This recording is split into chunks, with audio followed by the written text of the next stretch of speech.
I want you to picture a scenario.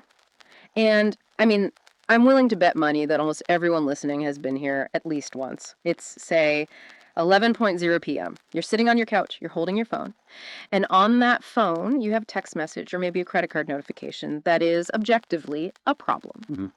Maybe your partner said they were at a work dinner, but you see a charge for a dive bar way across town. Maybe they said they were alone, but you see a tagged photo with someone else.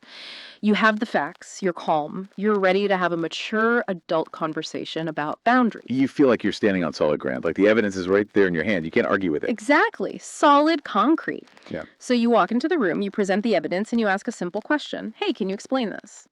And then something just happens. It feels like you've walked into a wind tunnel. The conversation just spins. Voices get raised, but not about the credit card charge. Suddenly, you're talking about your tone of voice. You're talking about how you're always looking for a fight. You're talking about how insecure you've been since you lost your job 3 years ago. Mm-hmm. And 20 minutes later, that solid concrete is gone. You're not on solid ground anymore. You are waist deep in quicksand, and you don't know how you got there. And here is the kicker, the part that I think keeps people up at night, just staring at the ceiling. The conversation ends with you apologizing. Yes. You're the one saying, I'm so sorry I brought it up like that, or I'm sorry I ruined the night. You walk away, the other person goes to sleep, seemingly peacefully, and you are left standing there thinking, wait a minute, how did I just become the villain in a story where I was the victim? It is such a universally disorienting experience. It makes you feel like you've lost your grip on reality itself. But the most important thing for anyone listening to this, especially if you're in that relationship or that workplace right now, is this. That confusion is not an accident. Yeah. It isn't a failure of communication. It isn't just two people missing each other's points. What you just experienced is a structural success. You have been run through a very specific, and I would say a very calculated machine. And that machine has a name. Today, on the Deep Dive, we are unpacking an acronym that, once you see it, I promise you will never be able to unsee it. It explains that exact feeling of spinning confusion. We are talking about DARVO. DARVO. Oh. It sounds technical, almost military, and honestly, kind of functions like a weapon. It stands for Deny, Attack, and Reverse Victim and Offender. And it is, at its core, the architecture of manipulation. So let's define the mission for today's deep dive. We aren't just going to define this term and move on. We are going to dismantle it piece by piece. We have a stack of, I think, incredibly compelling source material today. We've got clinical breakdowns from Choosing Therapy and Medical News Today that give us the psychological underpinnings, the why behind this behavior. The theory behind it all. Exactly. But we also have something else that I found just absolutely fascinating. We have a thread from the narcissistic abuse community on Reddit that provides us with real-life, almost transcript-level examples of these arguments. And that Reddit thread is so crucial. It really is. Yeah. Because DARVO is incredibly hard to spot when you're in the middle of it. It happens so fast. Seeing it written down, beat for beat is like watching game film after a football match. You can finally see exactly where the defense shifted and how the play was run against you. That's a great way to put it. Our goal today is to take this tactic apart, letter by letter, so that the next time you feel that room start to spin, you can plant your feet and say, I know what you're doing. Because the real power of DARVO lies in the victim not knowing the playbook. Once you have the playbook, the entire game changes. So let's start at the beginning then. Where did this term actually come from? I mean, is this just internet slang? Did this come from TikTok or something? No, and that's a really, really important distinction to make right up front. This is not pop psychology. This term has serious academic weight. It was coined back in the 1990s by Dr. Jennifer J. Fred. She's a giant in the field of trauma psychology. Okay. And the context in which she developed this term is really telling. She wasn't originally studying, bad boyfriends or toxic bosses. She was studying sex offenders. Wow. So this originated in the context of severe criminal behavior. Correct. She was looking at how perpetrators of sexual violence respond when they are confronted, either by their victims or by law enforcement. And she noticed this pattern. It didn't matter if the perpetrator was a wealthy CEO or, a street criminal. They all used the exact same sequence of deflection to confuse the accuser and evade responsibility. It's like a universal grammar of guilt avoidance. That's a perfect way to describe it. And over the last 30 years, Dr. Freyd and other researchers realized that this pattern scales. It's not just for major crimes. You see it in high conflict divorces, you see it in a workplace discrimination cases, and yes, you see it in your kitchen when you ask why the dishwasher wasn't loaded. It is the universal language of avoiding accountability. Okay, so let's break down the machine itself. Let's start with step 1, deny. The D in DARVO. Now, on the surface, this seems pretty obvious, right? If I accuse you of eating the last cookie, you say, no, I didn't. Right. If only it were ever that simple. Yeah. In the context of DARVO, and as choosing therapy points out really well, the denial is rarely a simple factual dispute. It's often what we might call gaslighting light. Gaslighting, I like that. Yeah, it's not just, I didn't do that specific thing. It's often that entire event you're describing never happened. Or even more insidiously, I am a good person, so therefore I couldn't possibly have done it. Right, so it's an identity defense. It's, I'm a nice guy, I'm a good employee, so your accusation must be false because it contradicts my entire character. Precisely. It's a total and absolute denial of reality. Or it involves extreme minimizing. Things like you're just imagining things. You're making a mountain out of a molehill. Well, The goal of the denial phase isn't just to plead not guilty. It's to destabilize your confidence that the event even happened or that it even matters. so if I can convince you that reality isn't reality, we don't even have to have the argument. Exactly. The game's over before it begins. But here's the thing, and this is where that Reddit thread gets so interesting. Usually in these scenarios, the person confronting has proof, so the denial fails. If I have the text message or the credit card bill or the timestamp, you can't just stand there and tell me I'm not here when you're standing right in front of me. Right. Evidence creates a blockage. That deny wall starts to crumble. So they have to move to step 2, attack. And this is the pivot point. This is the moment the room starts to spin. Once the denial fails, the perpetrator has to shift the focus off of their behavior and onto the accuser. It's a deflection. The sources gave some just brutal examples of this, and I think if you've ever been in a toxic relationship, these are going to sound very familiar. Common attacks included things like, you're crazy, you're an alcoholic, you're just insecure, or a really nasty one, you never said no. And notice what all of those have in common. They are not addressing the evidence. Not a single one is talking about the credit card bill or the text message. They are attacking the credibility, the morality, or the mental stability of the person who is asking for accountability. It's a classic ad hominem attack, baby. It's functional. It's extremely functional because it puts the victim on the defensive immediately. So instead of talking about why I stole the money, we're now having a brand new conversation about why you were so paranoid about money. Instead of talking about my affair, we're talking about your insecurity. That is such a key distinction. The entire subject of the conversation changes in a split second. You stop prosecuting the crime and you start defending your own character. Yes, you're suddenly saying, I'm not insecure, I just saw the text. Yeah. And boom, you are now explaining yourself, you are losing. The second you start defending, you've lost. And then comes the final step, and honestly, this is the most masterful and twisted part of it. Reverse victim and offender. A magic trick. Yeah, how does this even work? Because when you describe it abstractly, it sounds impossible. It sounds like something no one would ever fall for. It works because it exploits the victim's empathy. It weaponizes their own decency. The perpetrator claims that they are actually the one being harmed by the accusation. Right. I saw examples in the text like, you're ruining my reputation just by bringing this up, or my personal favorite. The way you are asking me this question is abusive. Exactly. Your tone is so aggressive that I am now the victim of your verbal abuse. And suddenly, the person who was cheated on is apologizing for yelling. The person who was lied to is comforting the liar. The offender is being coddled, and the true victim is doing the coddling. The roles have completely, 100% flipped.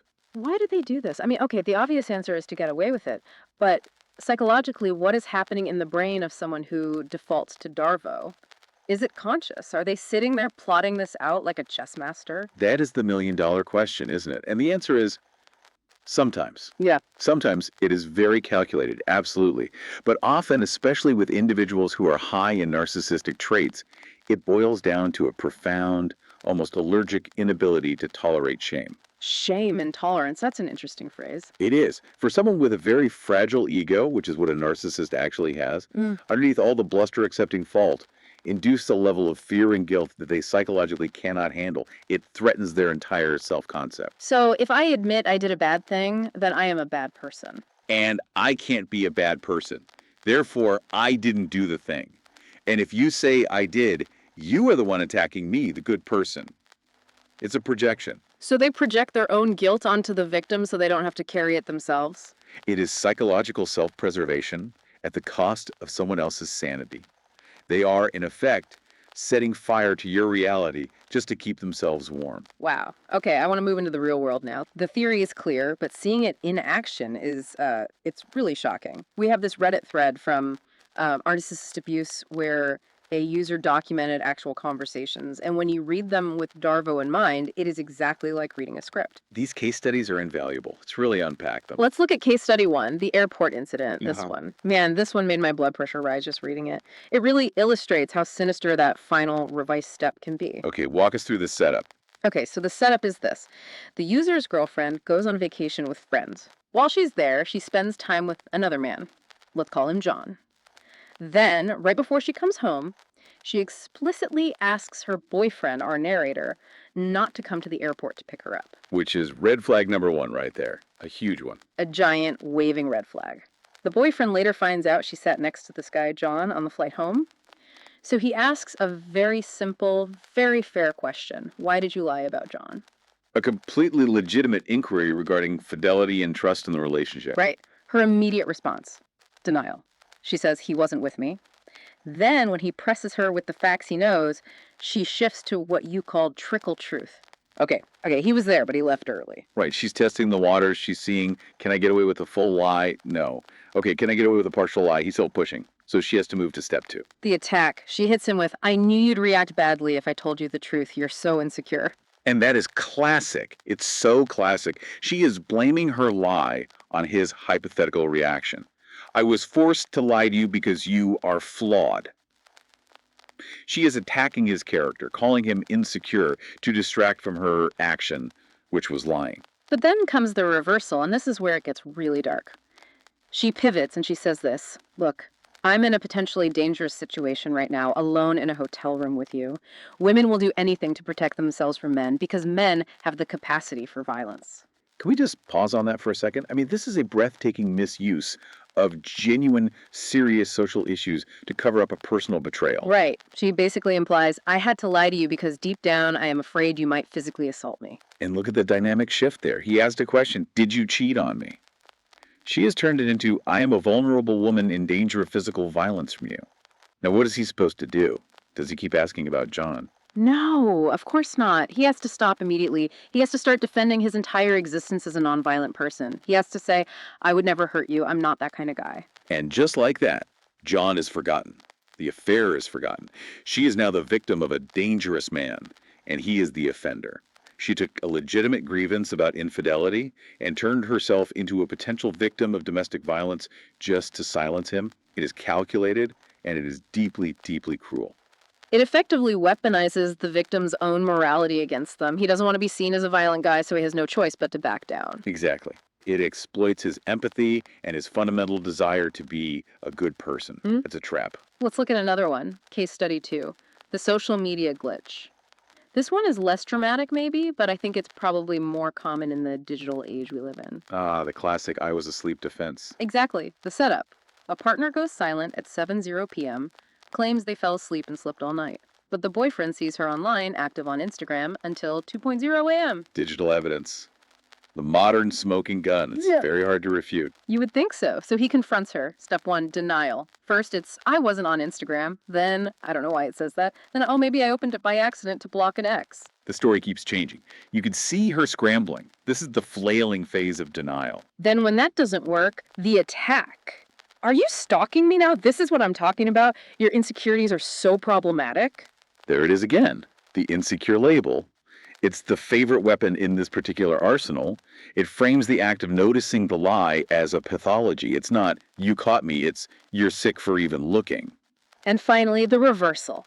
She accuses him of gaslighting her. She actually says, you're trying to gaslight me into thinking I was online when I wasn't. That is abusive behavior. The irony there is just, it's palpable. The person who is actually lying and actively altering reality, which is the strict definition gaslighting, is accusing the person holding the objective evidence of gaslighting. It's like being in a funhouse mirror. Everything is backwards. And it creates total confusion. Because if you accuse me of the exact thing you are doing, I have to pause for a second and process that.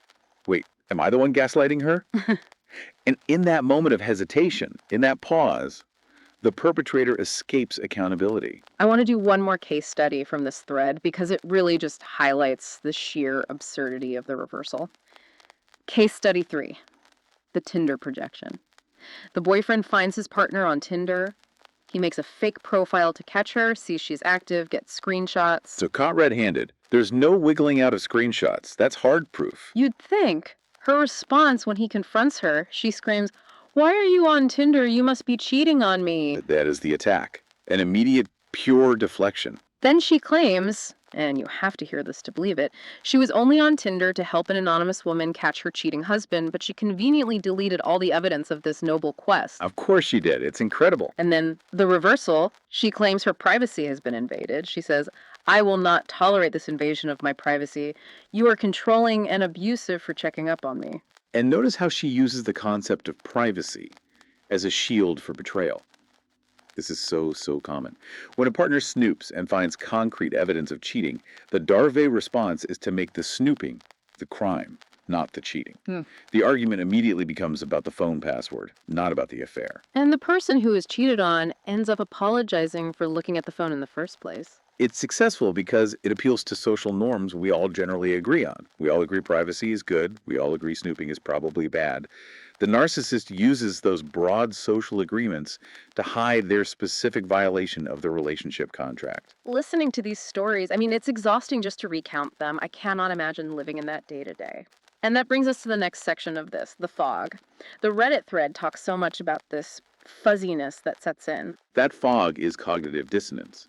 It's a documented psychological phenomenon. When you are standing in front of someone you love and trust, and they are looking you dead in the eye and denying reality with absolute conviction, your brain starts to short circuit. You genuinely start to think, maybe I am crazy. Maybe I did remember it wrong. Choosing Therapy cited a really disturbing statistic on this. They found that when victims confront abusers, 44% of the time the perpetrator denies the event ever happened, and another 44% of the time they tell the victim they are crazy. So it's basically a statistical coin flip that ends in you doubting your own sanity. And this leads to what is perhaps the most damaging and insidious part of the entire cycle, something the Reddit thread called reactive abuse. Yeah, let's unpack this for a minute, because the term reactive abuse itself is a little controversial, isn't it? It is, and for good reason. Some experts prefer reactive defense or self-defense because abuse implies the victim is also an abuser. But the concept, whatever you call it, is crucial. Imagine someone's just poking you in the chest. Poke, poke, poke. For hours, for days, for weeks. Right. You ask them to stop. They deny they're poking you. They tell you you're imagining the poking. They say you're too sensitive about being poked. Finally, after the 1,000th poke, you snap. You scream, "Stop poking me." Maybe you slam a door. Maybe you throw a pillow across the room. And that is the moment they were waiting for the whole time. Exactly. The perpetrator immediately steps back, points a finger and says, "See? Look how unstable you are. Look at you screaming at me. You are abusing me." And they conveniently forget the 1,000 pokes that led up to that one reaction. They don't just forget them, they erase them from the record. And the victim, who is usually an empathetic person who hates conflict, immediately feels a wave of shame. "Oh my God, I yelled. I'm not a yeller. I scared them. I was out of control." So the victim apologizes for their reaction for yelling, and the original issue, the cheating, the lying, the endless poking, is completely buried and forgotten. The victim ends up believing they're the abusive one in the relationship. It's a complete and total inversion of reality, and it's devastating. There was a great analogy in the source material about this. It was the shrimp story. It wasn't about a big fight like an affair, but one of these small, reality-bending moments. Yes. The death by 1,000 cuts. This is so important. So the user described a partner who for years said they hated seafood. So the couple never went to seafood restaurants, never cooked it at home. Then months later, the partner is at a party just shoveling in shrimp cocktail, loving it. The user asks very innocently, "Wait, I thought you hated seafood." A simple, logical observation. And the partner explodes, denies ever saying they hated it, accuses the user of being controlling, of tracking their food preferences like a Nazi. It sounds so ridiculous, doesn't it? Having a massive fight about shrimp. But this is how reality is eroded over time. If I can make you question your memory about whether I like shrimp, I can eventually make you question your memory about whether I was abusive last Tuesday. It conditions the victim to stop asking questions about anything. It's not about the shrimp. It's never about the shrimp. It's about dominance and control. It creates a world where you are constantly walking on eggshells because you never know what version of reality you are going to get today. Is it shrimp hating day or shrimp loving day? Precisely. Yeah. And that constant uncertainty is exhausting. Now, we focus a lot on romantic relationships here, but the sources, especially medical news today and choosing therapy, make it really clear that DARVO scales up. This is not just for couples fighting in their kitchen. No, not at all. It is systemic. You see this in workplaces all the time. Hmm. An employee reports harassment to HR. The boss doesn't just deny it, they go on the attack. They label the employee as insubordinate, difficult, or not a team player. She's just bitter because she didn't get that promotion last year. Exactly. Attack the credibility, attack the motive. We see it with police and other institutions. If a citizen claims police brutality, the official report often claims the citizen resisted arrest or attacked first. The victim becomes the offender. And we see it play out on the biggest stage, in the media, with high-profile cases. The sources mention people like R. Kelly and Harvey Weinstein. Those are prime examples of institutional DARVO. When the accusations first surfaced against figures like that, what was the strategy? It was to paint the accusers as gold diggers, as fame seekers, as unstable liars.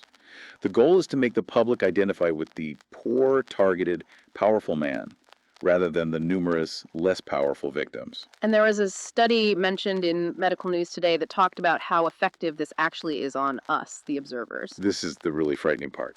The study found that when perpetrators use DARVO in a conflict, observers, so people just watching or reading about it, often rate the perpetrator as less abusive and more believable. Okay, so the confusion tactics actually work on the audience. It's not just the victim who gets confused. They work incredibly well because DARVO is designed to muddy the water. It creates a he said, she said scenario where the objective truth seems unknowable.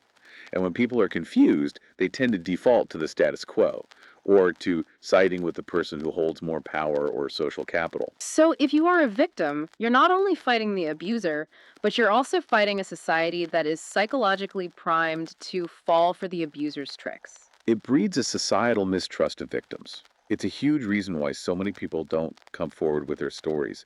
They know, intuitively or explicitly, that they will be the one put on trial. Okay, this is heavy. And frankly, it can make you feel a bit helpless. But the mission of this deep dive is to empower people. So let's pivot now to section 5, how to resist and recover. Because I refuse to just leave our listeners in that fog. And the good news is, there is a shield. There absolutely is. And the strongest part of that shield is exactly what we are doing right now. Awareness. Just knowing the word, that's it. Yes, research has shown that when people are educated on the concept of DARVO, when they know the acronym and they understand the steps, they're significantly less likely to believe the perpetrator. It breaks the spell. So you stop thinking, why is he saying that to me? And you start thinking, oh, that's step 2, that's the attack phase. Exactly. You move from being a participant in the drama to being an observer of the tactic. You emotionally detach. Okay, so what about in the moment? The sources offered some really practical strategies for when you are in the thick of it. Strategy number 1 was record the story. This is absolutely vital. Write it down immediately. As soon as the event happens, the text, the conversation, the incident, write it down in a journal or send yourself a detailed email. Get a time stamp on it. Because that fog we talked about will set in later. Yes. 2 days later, after they've told you 10 times that you're crazy and you misremembered, your own memory will start to warp. You need a hard copy of reality that you can go back to. No, on Tuesday at 7:04 p.m., he said X, Y, and Z. It anchors you to the truth. Strategy number 2, the broken record technique. And this is connected to avoiding something called JD. Right. J is an acronym that stands for justify, argue, defend, explain. This is what we naturally want to do when we're falsely accused. We want to explain why we aren't crazy. We want to justify our feelings. We want to defend our character. I'm not insecure. I just saw the text. I have friends. I have a life. I'm not crazy. That kind of thing. But in a DARVO situation, JD's is a trap. Every justification you give them is more ammunition to twist and use against you.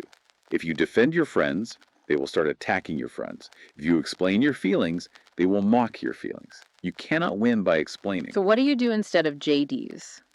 You become a broken record. You stick to the one simple, undeniable fact. They say, you're so insecure. You say, I am not talking about my security. I am talking about the timestamp on your phone. They say, you're crazy. You calmly say, I am talking about the timestamp on your phone.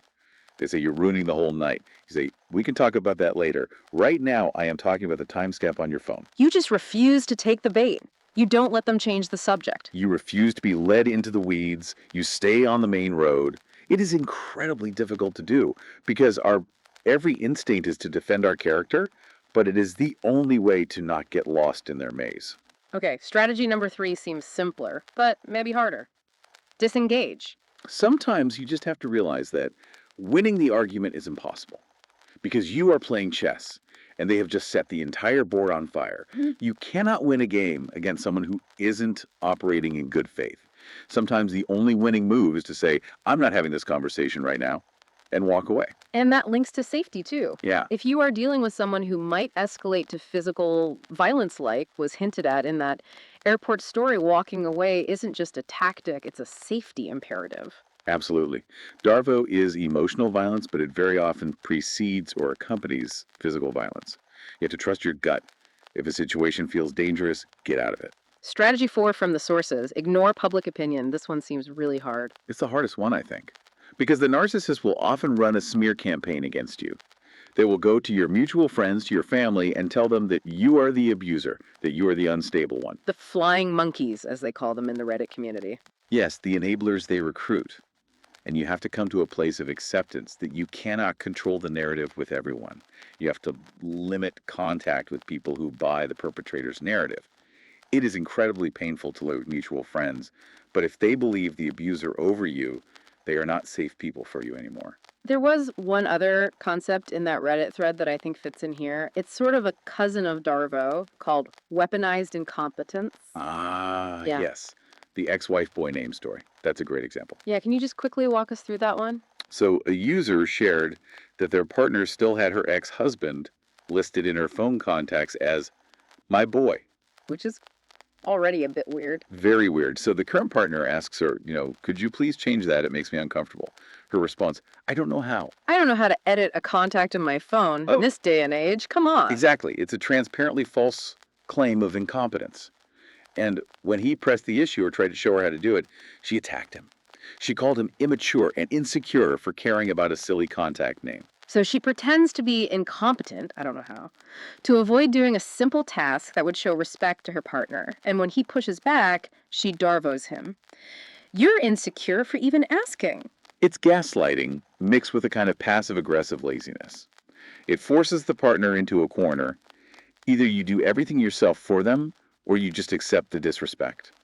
It's a very subtle power play disguised as hopelessness. It's just chilling how calculated all of this is, every piece of it. It is, but I want to be careful here. It is calculated, but as one Reddit user pointed out in a comment that I thought was brilliant, it's also pathetic. Pathetic? How so? The Reddit user described narcissists as obsessive weirdos who make sure they never get what they want. I mean, think about that. What do they want? They want love, they want adoration, they want stability. Yeah. But their own defense mechanisms, the DARVO, the lying, the attacks, guarantee that they'll eventually drive away anyone who truly loves them. That's the real tragedy of it, isn't it? You can't fix them by just explaining it better. You can't love them into accountability. No, you can't. Because if they don't learn from their mistakes, it's not because they are incapable of learning. It's because they are unwilling to. They would rather destroy a relationship, a family, a career, destroy reality itself, than face a single moment of genuine shame. So what does this all mean for us, for the listener who's maybe driving to work right now or doing the dishes and having a terrible aha moment? It means you need to trust your reality. If you feel like you are constantly on trial, like you're in a courtroom every time you try to ask a simple question, that is not a healthy relationship. That is a battleground. And you don't have to keep showing up for the battle. No. You are allowed to choose peace. You can walk off the field. Before we sign off, I want to leave everyone with a final thought from the expert perspective. We've talked about the mechanics, the case studies, but is there a simple heuristic, a rule of thumb to spot this in the wild? There's a concept that I like to call the mirror. Narcissists and other manipulators often accuse you of the exact thing they themselves are guilty of. It's a form of projection. If they accuse you of cheating out of the blue with no evidence, it's time to check their phone. If they accuse you of being selfish, take a step back and look at who's taking up all the emotional space in the room. If they accuse you of being manipulative, look closely at who is twisting the conversation. So their accusation is actually their confession. In many, many cases, yes. If you are ever confused about what a toxic person is really doing, just listen carefully to what they are accusing you of doing. More often than not, they are telling on themselves. That is, wow, that's incredibly powerful and a little disturbing, but mostly it's empowering. Knowledge is the only light that can cut through the fog. Thank you so much for breaking this down with us today. This has been a really heavy one, but I think a profoundly important one. It was my pleasure. To our listeners, trust your gut, trust your memory, and if you hear the gears of DARVO starting to turn, recognize it, name it, and do not take the bait. We'll catch you on the next deep dive. Take care of yourselves.